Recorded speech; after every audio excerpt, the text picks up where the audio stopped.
ఇక ఈరోజు నాగర్ కర్నూలు జిల్లా ప్రధాన వార్తలు చూసినట్టయితే ఊర్కొండపేట అభయ ఆంజనేయ స్వామి దేవాలయ సమీపంలో కూతవేటు దూరంలో జరిగినటువంటి మహిళపై జరిగినటువంటి గ్యాంగ్ రేప్ కేసును దర్యాప్తును పోలీసులు వేగవంతం చేశారు. ఐజీ సత్యనారాయణ స్థానిక ఎస్పీ పోలీసులతో కలిసి సంఘటనా స్థలాన్ని పరిశీలించినటువంటి పరిస్థితి కనిపించింది. దీనికి సంబంధించి ఐజీ సత్యనారాయణ మాట్లాడుతూ కేసు దర్యాప్తును వేగవంతం చేశాం. ఈ కేసులో నిందితులు 7గురిని అదుపులోకి తీసుకొని విచారిస్తున్నామని చెప్పేసి కూడా ఆయన చెప్పినటువంటి పరిస్థితి కనిపించింది. దీనికోసం ప్రత్యేకంగా హైకోర్టును రిక్వెస్ట్ చేసి ఫాస్ట్ ట్రాక్ కోర్టు అనుమతి ఏర్పాటు చేస్తామని చెప్పేసి, దీంట్లో నిందితులకు కఠినంగా శిక్ష పడే విధంగా చూస్తామని చెప్పేసి కూడా ఐజీ తెలిపినటువంటి పరిస్థితి కనిపించింది. ఏదేమైనప్పటికీ ఆధ్యాత్మిక శోభ సంతరించుకునేటువంటి అభయాంజనేయ స్వామి దేవాలయంలో ఎంతో మంది భక్తులు చాలా సుదూర ప్రాంతాల నుంచి వస్తారు. ఈ ఆధ్యాత్మిక తర్వాత భక్తి పారవశ్యంతో ఉండేటువంటి ఆలయం వద్ద ఇలాంటి సంఘటన జరగడం పట్ల పలువురు భక్తులు బాధను వ్యక్తం చేస్తున్న పరిస్థితి కనిపిస్తూ ఉంది. దీనిపైన దర్యాప్తు వేగవంతం చేసి ఎవరైతే నిందితులు ఉన్నారో వాళ్ళను కఠినంగా శిక్షించాలని చెప్పేసి కూడా భక్తులు డిమాండ్ చేస్తున్నటువంటి పరిస్థితి కనిపిస్తూ ఉంది.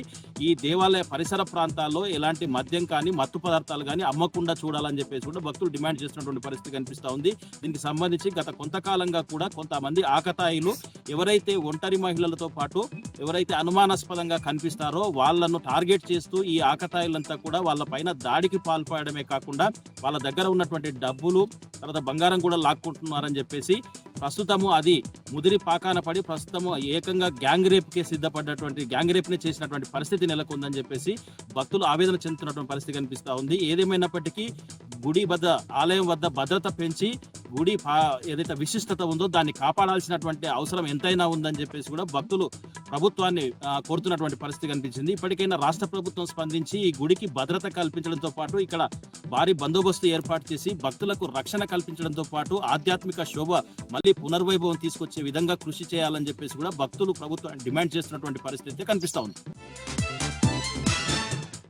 మరొక వార్త చూసినట్టయితే ఎస్ఎల్బిసి టన్నెల్లో ప్రమాదం జరిగి నేటికి 39 రోజులు అవుతున్నప్పటికీ ఇంకా అందులో 6 మంది చిక్కుకొని ఉన్నారు. కేవలం 2 మృతదేహాలు మాత్రమే బయటికి తీయగలిగారు. అన్నిత్యం రెస్క్యూ టీమ్స్ అయితే శతవిధాల ప్రయత్నాలు చేస్తూ ఉన్నాయి. లోపల ఉన్నటువంటి ఏదైతే టన్నెల్ బోర్ విషయంతో దానికి సంబంధించినటువంటి శకలాలు కావచ్చు, బురద, మట్టి, నీటిని వేగంగా బయటికి తరలిస్తున్నప్పటికీ లోకో ట్రైన్ సంబంధించినటువంటి ఇంజన్ బయటికి తీసినప్పటికీ లోపల ఎక్కడైతే 30 మీటర్ల లోపల ప్రమాదం పొంచి ఉందో అక్కడ కంచెను కూడా ఏర్పాటు చేసినట్టు దానికి సంబంధించి లోపల ఏదైతే అధికారికంగా చెప్తే కానీ లోపలికి వెళ్ళే పరిస్థితి లేదని చెప్పేసి కూడా అక్కడ రెస్క్యూ టీమ్స్ చెప్తున్నటువంటి పరిస్థితి కనిపిస్తూ ఉంది. ఏదేమైనప్పటికీ 39 రోజులుగా అక్కడ నిరంతరం లోపల చిక్కుకున్న వారి కోసం అన్వేషణ అయితే రెస్క్యూ టీమ్స్ అనినిత్యం కష్టపడతా ఉన్నారు. వాళ్ళని పర్సూ చేసేటువంటి అధికారులు కూడా నిత్యం కష్టపడుతున్నప్పటికీ ఇంకా 6 మంది ఆచూకీ లభించకపోవడంతో వాళ్ళ ఆవేదన కూడా వ్యక్తం చేస్తున్నటువంటి పరిస్థితి కనిపిస్తూ ఉంది.